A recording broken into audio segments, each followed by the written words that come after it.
Hi, good evening. My name is Jacqui Horwood. I am a former convener of Sisters in Crime and a former Davits judge, but now just a full-time crime reader. And I am leading you tonight for tonight's panel. Sisters in Crime is delighted to welcome you tonight to Flawed Heroes. And welcome you to the brave new world of Zooming, which is fantastic. The benefit is we don't have Carmel sticking a camera in our faces. Tonight, Emma Viskic, Karina, Kilmore and Natalie, Conyer will be talking to me from the safety of their own homes about the flawed heroes of their crime novels as they grapple with an equally flawed world. We are recording this Zoom discussion, as you can see, and we'll be broadcasting it from Sisters in Crime, brand new YouTube channel. Now, 15 years ago, we were still stuffing handwritten newsletters and envelopes, and now we have a YouTube channel. Amazing. On behalf of Sisters in Crime, we acknowledge the traditional owners of the country throughout Australia, because we're everywhere, and recognise their continuing connection to land, waters and culture. We pay our respects to their elders, past, present and emerging. Thank you. Now, let me introduce our panel. I've got Emma Viskic, you have to wave, I think, who hails from Melbourne and is the critically acclaimed author of the Caleb Zellick series, Resurrection Bay and Fire Came Down. And the one we're discussing tonight, this one, Darkness for Light, which is published by Echo Publishing. Resurrection Bay won the 2016 Ned Kelly Award for Best First Fiction and an unprecedented 3 David Awards. It was shortlisted for the UK's prestigious Gold Dagger and New Blood Awards and was iBooks Australia's Crime Novel of the Year. And Fire Came Down won the 2018 David Award for Best Adult Crime Novel and was longlisted for the Dublin International Literary Award. Darkness for Light came out last year. And even better than all that, this week, in fact, the past 2 days, she's had Twitter praise from people no less than Val McDermid and Ian Rankin. And that yeah. Emma is currently working on the 4th novel of her series. She undertook extensive research to create the character of Caleb Zellick, including learning the Australian Sign Language, Auslan, and she's also a classically trained clarinetist. So let's welcome Emma.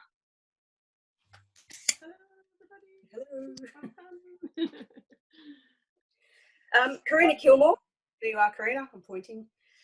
Her debut novel, which is this one, Where the Truth Lies, published by Simon & Schuster, was shortlisted for the prestigious Unpublished Manuscript Award in the 2017 Victorian Premier's Awards, and it came out in March. It features the feisty but flawed journalist Chrissy O'Brien. Karina has been a feisty journalist herself. She's a finance writer, a former Herald Sun book editor, and is a Surf Life Saving member. Which club? Apollo Bay. Apollo Bay, very nice. And Karina lives in Melbourne. Let's welcome Karina. Hello, Karina.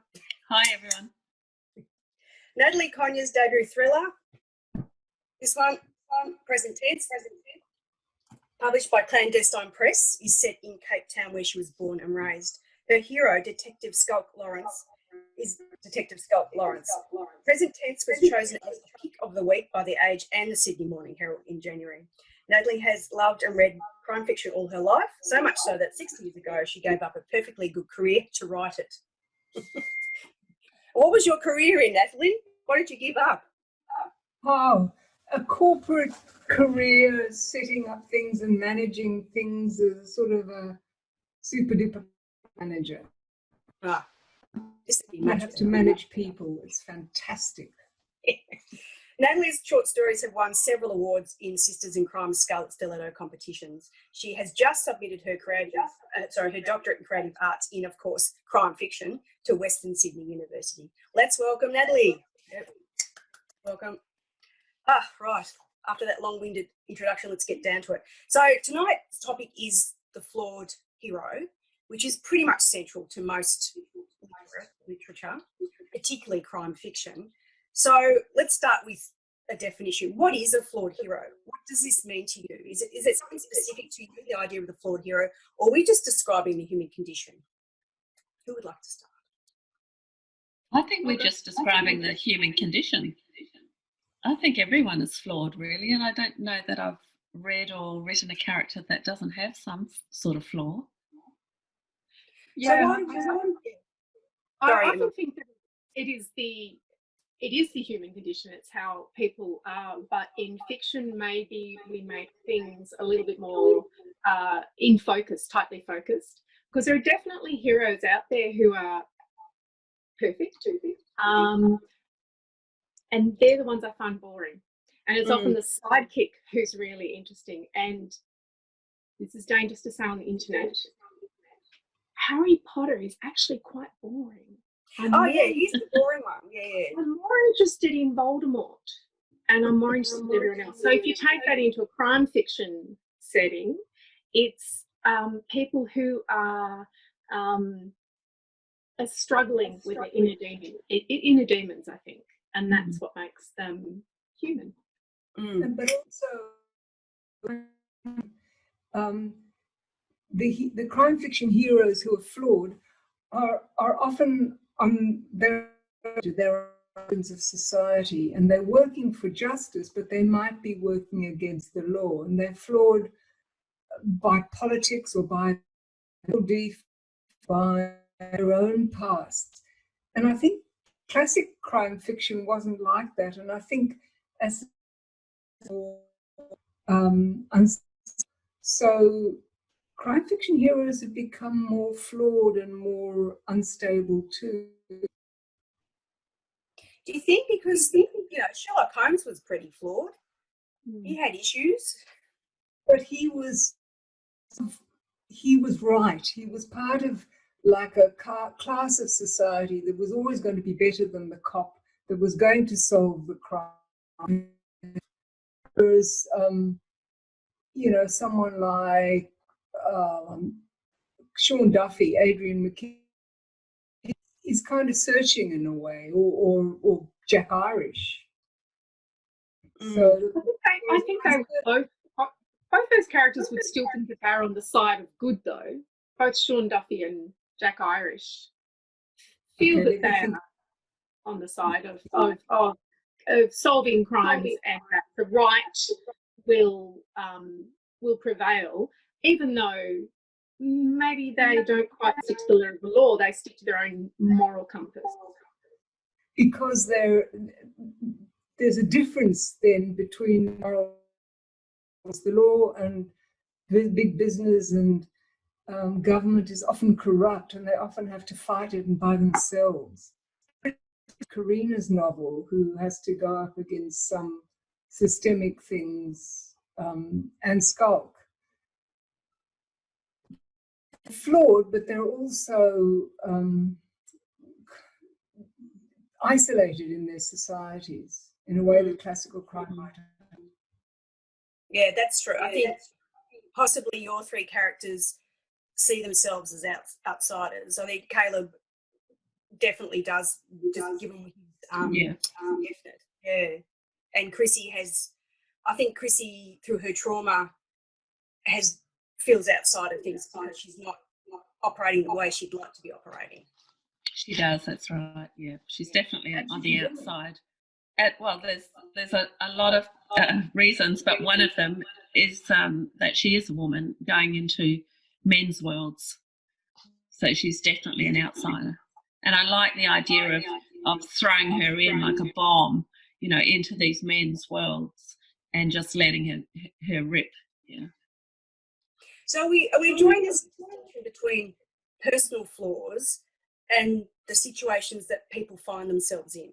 Natalie, is that the distinction that you're drawing? Because it sounds like someone like Skunks in a situation that is very difficult to navigate.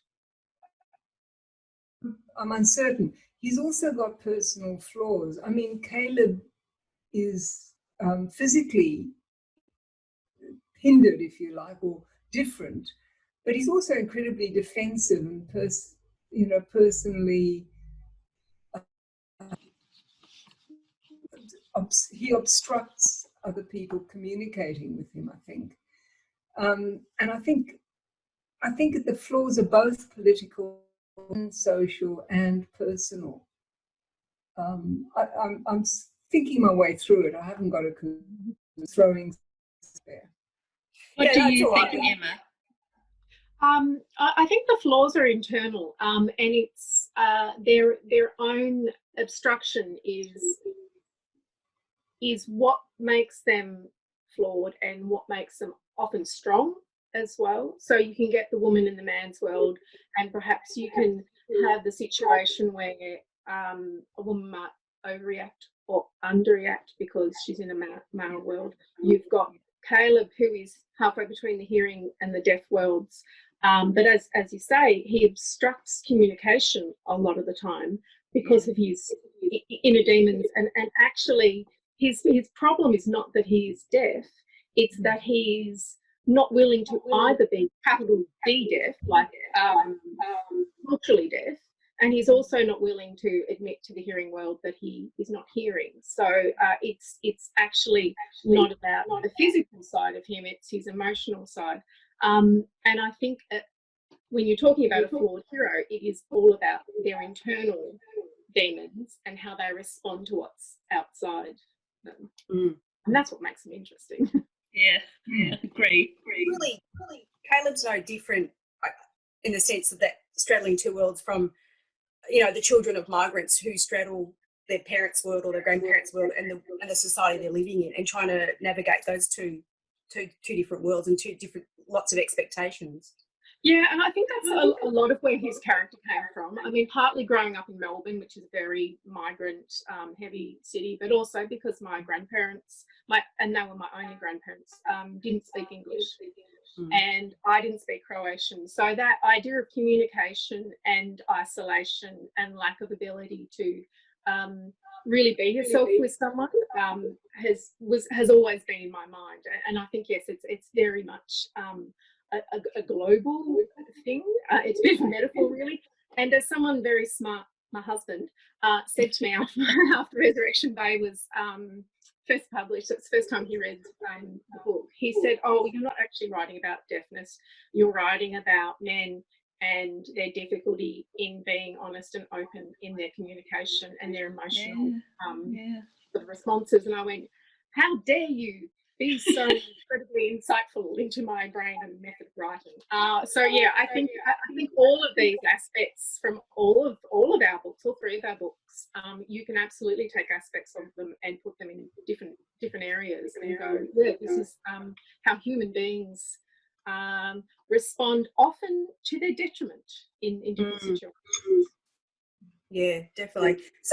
So why do you think the flawed hero is so attractive to readers? Why do we gravitate towards those sorts of characters instead of, Pollyanna and Heidi and... I think Emma's right. Voldemort, interesting Potter. We're drawn to complex characters. It really be the hero that wins every fight, and the James never get touched hero is boring. Karina, what do you think? I love reading about the flawed hero, and I like to try and work out why they're flawed, how they're flawed, what the backstory is, what would they do in this situation, and that helps the mystery or the drag of the story as it pulls me along, wanting to know about that hero. Far, as everyone has said, far more interesting than someone, straight-laced and going along a straight path. I love a twisted path. Yeah. And I think the other thing is that the flawed heroes tell us the society they're in. So with Emma's books, I've learned a lot about how Aboriginal communities might or might not accept people, and the whole Dockland society. I don't think books that focus on perfect heroes do that, because they're just too... It's a real world that I'm interested in. I think crime novels are great at looking at society and what's happening in society and reflecting that back through those flawed heroes. Yeah. I think it's a great vehicle for exploring what's going wrong in societies, whether it's racism or terrorism or, violence against women, crime novels are great magnifying glasses for those sorts of things. Yeah, I think that's where they are so strong. I mean, any novel can obviously write about society, but a crime novel, it's set out there. It's almost impossible not to. And I think if you have a hero who is perfect and who is doing everything right and always trying in the right way, never putting a foot wrong, you can't relate to that because that's not how human beings work. And when it comes down to it, when we read a book, it's because we are interested in other people. That otherwise, why would you be reading about other people's lives unless you wanted to get inside someone else's head? Yeah. Definitely. I mean, we're obviously perfect, but I can understand that other people. What's fascinating to me, though, when you look at, I'm looking at from Australian society because that's the only one I live in. We expect our sporting heroes to be perfect, and when we hear that they're not perfect, we don't react well.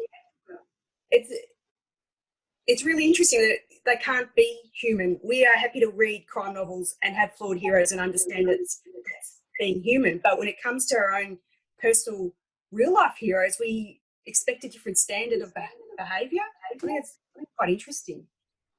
I'm not sure that I expect any sportsman to be perfect. Or politician or businessman or cop or anyone. I have, no high expectations like that of anyone, really. No, I have very low, but I'm very cynical. Yeah. But I wonder if it's a little bit about the media in that, and it's a little bit of an Australian thing too, to grow this tall poppy and then whack it off at the head. So maybe there's a little bit of that involved as well. There could be. Yeah. So do you have a favourite flawed hero in literature? Oh, does it have to be crime? Thinking about Rowling, I was thinking of Cormoran's Strike.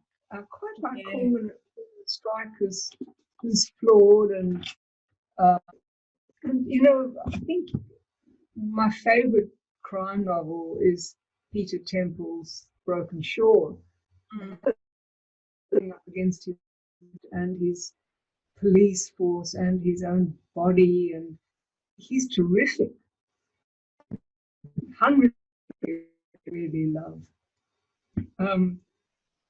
Go on? Should I go on? In TV, and I don't know if she's kind of done a dash now, but I used to love Carrie Fisher in Homeland as a flawed hero. I don't know if you've watched.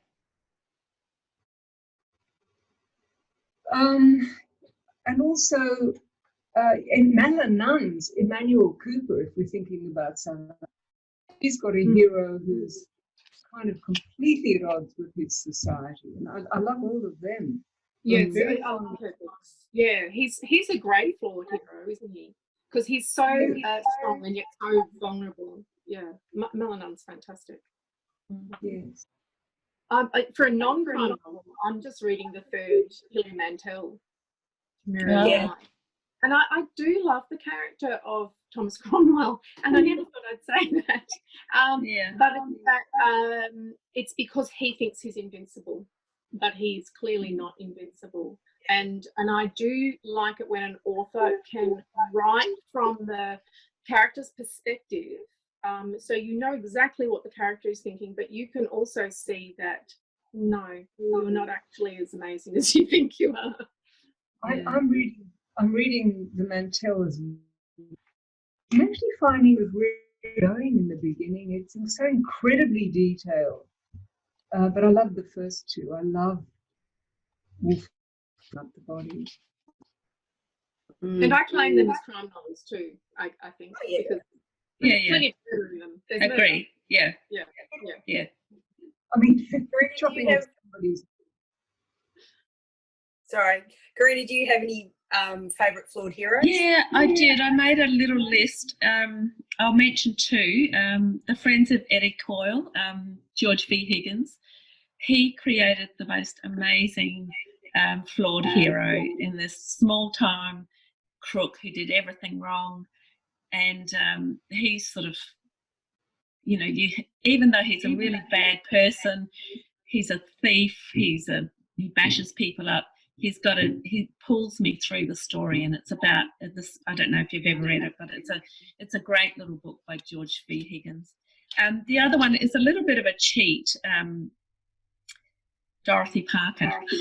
Oh, you know, she's an author, of course, but and she wrote amazing flawed heroes, but she was also really flawed herself, and I was sort of really fascinated by her and her life, her storytelling, and she's a really clever woman as well, you know, with a great big portfolio of writing. She's one of my favourites as well.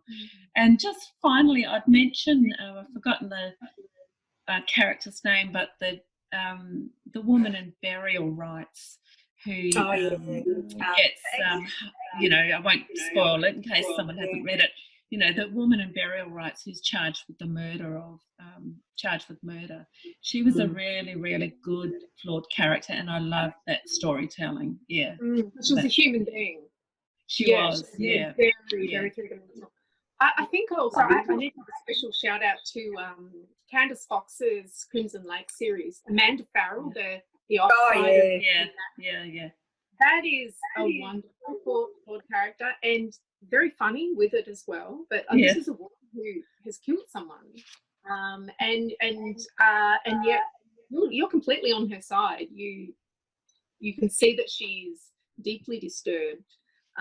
She is not someone who's wonderfully innocent, who has been wrongly accused. She's obviously someone who probably wouldn't want to hang around with, and yet I'm there for those books. I enjoy me too. The company. Yeah, I'm glad she's thought of it. Amanda's an amazing creation. I love it. Yeah. And one more non-fiction. I've just finished Olive again, the Olive Kilmore. Oh, yeah. Flawed. Yeah. The author's I've just lost the author for a second. It will come to me. Stroud. Elizabeth Stroud. Yes. She's one of my all-time favourite writers. I totally agree with you. She writes a fantastic flawed character. And a character who doesn't realise she's flawed. Exactly. Yeah. The hearts in your mouth all the time you're reading them. The writing is so spectacular, isn't it? Is there a fine balance when it comes to writing a flawed character? Where does that flawed character just become an objectionable human being? Are there some flaws that you wouldn't have in your characters when you're writing? Is there a line that you would draw, or do you just, I'm writing this character, this is the way I'm writing them then? I think it depends whether you're setting out to write a likable character or just a character. Because really interesting characters can be quite objectionable. You think about Perfume. I can't remember the name of the character, but that is a foul character, but very, very interesting character. So I think it depends whether you want it to be someone who's interesting or relatable, or someone you really want to take home to meet mum. And they're all very different things. Yeah. What about Ripley? What would you do with Ripley? Wow. Stay away. Fascinating to read. Yeah, I just don't know. I thought of that and I was reading the book, and yet he's completely objectionable and immoral. Does that come down to the strength of the writer then? Your ability to take that character and make them, I think connectable? So. Yeah, I think the writer takes you on that journey, and the writer decides if you're really going to hate them or if you're going to forgive their sins. Yeah. Or understand them at least. You might even not even. Yeah. And I think one of the really interesting things is, and I think for me, because I'm writing a series, and so I can really play around with my characters, is finding out how far I can push them and still have them be that person. So particularly in my books with the main character, with Caleb, who has a very strong moral compass, but is not at all afraid of stepping outside the law. How far can I push him before he does something that he feels terrible about, that will have broken him? And so I think that is a really interesting thing to do as a writer. But I think you also have a contract with the reader as well, that it has to be right for the book and it has to be right for the character. Yeah, I think there's consistency in character. So no matter how far you push Caleb, Emma, it still has to be consistent with who Caleb is. Yeah, absolutely. Yeah. He's not going to go and knock off a chick full of toilet paper and sell it on the black market. That wouldn't quite be his character. No, not at all. In a character, knocking off a shitload of toilet paper. Oh, right.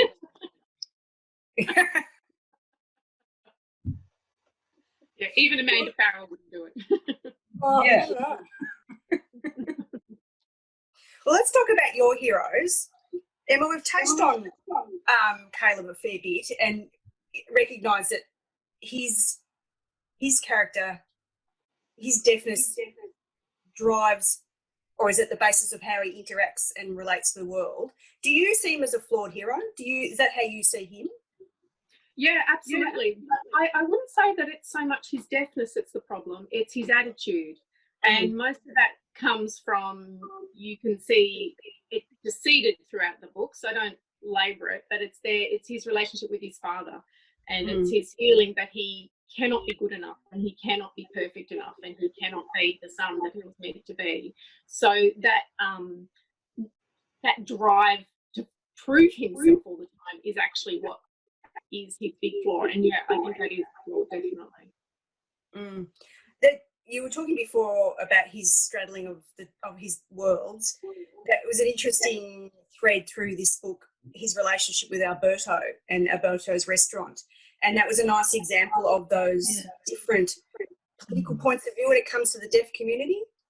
There was a really interesting, reflection of the way deaf people can interact with the world or see themselves in the world.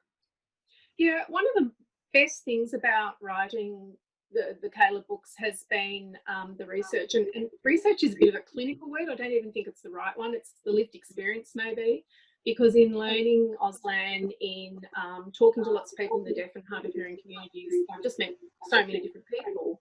And as part of that journey, I have been introduced to the deaf community, as in capital D deaf, who use Auslan as their first language, who think of deafness as not a physical thing, but as a cultural thing. So I really wanted to highlight that at some stage in Caleb's books, and Darkest Flies, where I've done it, is show a community that is extremely strong and proud within itself, and then show Caleb out by himself and not part of that community. Yeah. And at the same time, show the flaws in having a tightly knit community as well, because it's not perfect, because we're dealing with human beings.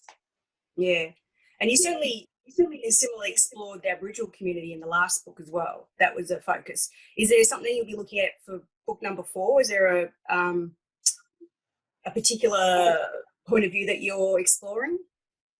Nothing as specific as that. I mean, I use the Indigenous community because it's such it's an important part of my life. I'm not Indigenous, but I've got Indigenous family I'm very close to, but also because it's such a good balance to the deaf world as well. They've had very similar experiences, being denied their own language, being treated as second-class citizens. So that was always going to be there from the start. In fact, I'd be really interested to know about Karina's take on using different communities to as a part of your book and life, and the way that you use them. In what way, Emma? What did you mean by that?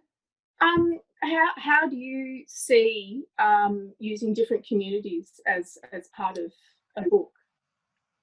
Do you mean races or? Well, races or communities or even gender. Yeah. Well, I think everything's fair game. I don't think that anything should be off limits. It's a really hard thing. Cultural appropriation, it's a big issue these days, and it's is that what we're talking about? I'm assuming. Oh, well, yeah. Either that, or why use it, or why not use it, or look, I really don't know. I think it's really personal to the author. I think they have to decide if they want to go into someone's community and write about them if they don't have first-hand experience of it. In my communities within the where the truth lies, I've been into every one of those communities. I've been into the business world. I've been into the union world on the docks. I've been a woman working in a man's world. So I feel as if I've got first-hand experience on all of those aspects that I've written about. All of those places I've thrown Chrissy in, I've had first-hand experience. And as a debut writer, that was really important for me because I'm just sort of feeling my way around this fiction world. I've been a journalist all my life. I've been a non-fiction writer. And so to be able to make stuff up is amazing. But it's also very scary because when do you stop and how far do you take it and things like that. So within that big fiction world, I've still kept my story within my first hand and first connection. Yeah. Mm-hmm. So let's stick with you then, Karina. Your character, Chrissy, has recently moved from New Zealand to Melbourne, and she is, as we learn, very traumatised. Very traumatised. Yeah. Where did that story come from? Was it something you wanted to explore? I started the book with Chrissy being in the worst possible place she could be in, and I wanted to take the reader on the journey from the depth of her despair to somewhere else. And so I threw her into, being an isolated person because of her own grief and guilt and self-hatred, being an isolated person because she was new to it, an immigrant to a country, being isolated in a newsroom where everyone else is getting the sack and being made redundant, and being isolated in a man's world on the wharf, the blue-collar workforce, and then again being isolated in a white-collar workforce, mainly, men in boardrooms these days. And so I just wanted to start her off in the worst possible place and see how she fought her way out of it. And I didn't plot it, it just came to me as I was writing it, just thinking of what she could do. And I've since learned that means I'm a pantser. So I write with the seat of my pants. I'm not planning too much ahead. And so she really took... Oh, yes, that's right. So Chrissy took me on that journey, and it really was driven by her. But with all the experiences that I've had and the characters I've met during my working life. Mm. So on that journalism aspect of your book, it's a sector that's going through a lot of change, and you would have seen a lot of change. Is that something you wanted to explore as well? Yeah, I did. I feel really strong about the media. It's my love, and I'm really sad at the disintegration of it. But I'm really hopeful and positive as well, because every journalist I know is still has the same ethics and the same drive and the same desire to do a good job. It's the media owners who have changed. The economics and the finance of the media owners have changed. They've made it hard for good working journalists to do a good job. In fact, often they don't want a good job. They just want a fast, cheap job. Yeah. And so look, we end the book with hope for Chrissy as she's starting to take steps forward. Are you writing Chrissy number 2? I'm halfway through, just over halfway through Chrissy number 2. Yeah, so, and that's another story. So the wharf story was influenced by my family. I come from a big family of wharfies and truckies and unionists. So I had a front row seat to some of the biggest union disputes in the country. And the second place I'm throwing Chrissy into, she's still at the Argus. She's still, recovering from her secret past. And so this story was influenced by one of my great-grandfathers from Sydney, and he at age 7 left his home and went and worked for a travelling sheep shearing crew. His family was really poverty-stricken, and he learnt to read and write, you know, around the campfires of Australia, travelling with the sheep shearing crew. So I've thrown Chrissy into this world of the sheep shearing crew. And I've also connected it with New Zealand as well. The Golden Shears competition between Aussie and New Zealand shearers is the biggest competition in sheep world every year. And this year, I think the Aussies have won again. And so I throw her into this mystery within a sheep shearing crew. Yeah, fantastic. That's great. Natalie, Skulk is an interesting character. Yeah. As you said, a flawed individual, but in a society with huge cracks in it, you've thrown him into present-day South Africa, which of course is influenced by its past and its history. And you were born and raised in South Africa. Is this been burning inside of you to tell this story? No, it hadn't actually. I left South Africa a long time ago, and I came here, and I didn't want anything to do with South Africa at all. I hated South Africans, you know. And then two friends of mine said, "Come and show us where you go." Back to Cape Town and realised I had unfinished business, and apartheid had ended, and I thought about writing.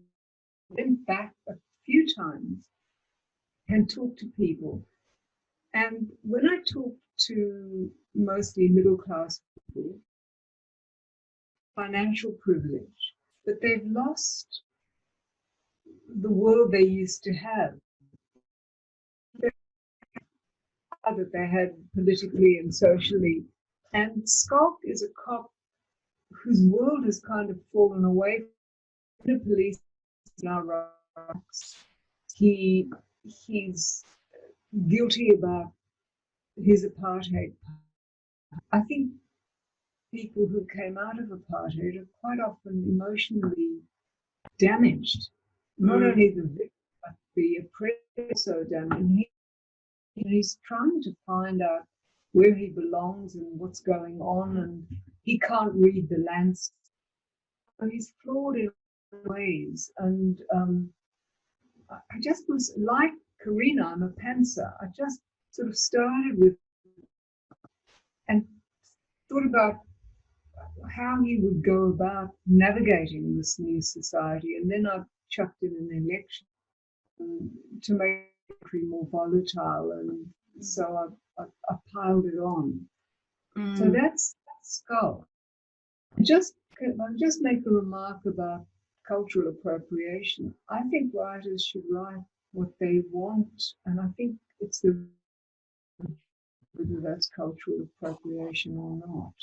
I'm very nervous about censorship, having grown up in society. So you're going to keep Skulk in Cape Town, or will he move about, do you think? I think he'll move about. In fact, I'm finding it very interesting writing the second Skulk.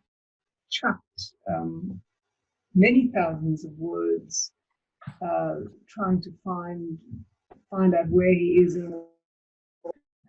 I'm sure the others must have found this. He's kind of real to me now, and I worry about.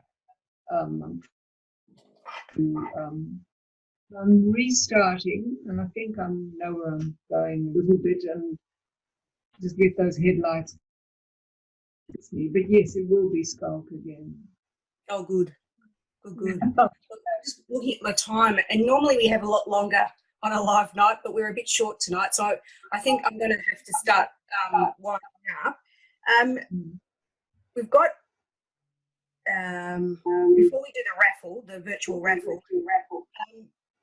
have you got any recommended books for people who are self-isolating? What would you recommend? Yes, I've got it here. Look at Karina's first. Spanner in the works. Yeah. And I've snuck in another one. Oh, can you see that? Codename Helene. Oh, very nice. And Spanner in the Works. What's the Spanner in the Works? Oh, this is fabulous. This is about a woman garage owner, a mechanic, and she it's a true story. It's a true story. And her garage is just down the road from my house. It's now derelict, of course, but she was a groundbreaking woman pioneer, really, as a mechanic and as a business entrepreneur in the 1920s. And she was murdered. Oh, wow. Yeah. Oh, wow. True story. Great book. Oh, great. And Codename Helene is about Emma. Codename Helene is about Nancy Wake. Some call her the mouse, or she's a spy in the war. Yeah. And me? Yep. Go for it. I don't know how other people are at the moment, but I have really short attention span at the moment. So even books that I'm enjoying, I'm finding trouble having that really long read that I usually enjoy. So I picked up this. What? Now, even though this looks massive, this is Deadlier, which is actually all short stories from around the world by women. Crime fiction. Oh, wow. There's a few Aussies in here. I've got a short story in here, but Angel Savage and Karina. Oh, cool. Fabulous. That is going to get you through a couple of weeks of isolation. Yeah. So Deadlier. Yeah. Fantastic. Excellent. Yeah. Deadly. What have you got? I've read Deadlier, well, most of it, and it's terrific. I have it with me because it's by Melbourne, and it was published in 2018, and it's called The Second Cure. That takes over the world. And it's set in Australia. If you ever wanted a crystal ball of a book, this is it. It does all sorts of strange things to people. It's a really interesting book. Margaret Melbourne's a biologist as well. And just read it. If you want more virus rather than less virus, The Second Cure, it's published by Vintage. I think I've read that. Yeah. Well, after I leave you guys, I'm starting this one. Oh, yeah, me too. Yeah. Oh, yeah. I've finished that one, and I interviewed her for it. It's a fabulous book, and she's a great writer. Yeah. She's very good. She is, isn't she? She's fantastic. Yeah, good storyteller. I've got to do this raffle. So I need you all to pick a number between 1 and 63. Karina. 62. 62, yep. Natalie. 27. 27? 27. Yep. Emma? 5. 5. All right. Drum roll. Got my number 5. 1, 2, 4, 5. Janine Healy is a winner. Janine. And then 27 is Thea Watsnitzer. And then 62 is, if I scroll down, Alison Mitchell. So congratulations. Carmel will get in touch with you, and you'll get your books somehow on the doorstep in the mail somehow. So thank you very much to the three of you. How did you find this? It was a bit interesting, wasn't it? Yeah. We're learning. Yeah. I'm now teaching clarinet via Zoom, so wow. Talk to me in a month and we'll see. Yeah. Thank you so much for being part of this experiment.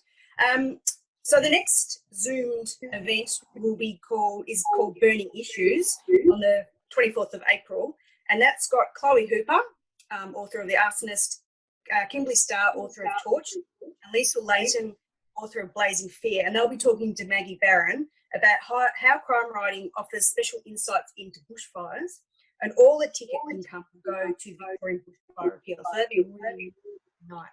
So if you want more details, the website for Sisters in Crime is www.sistersincrime.au.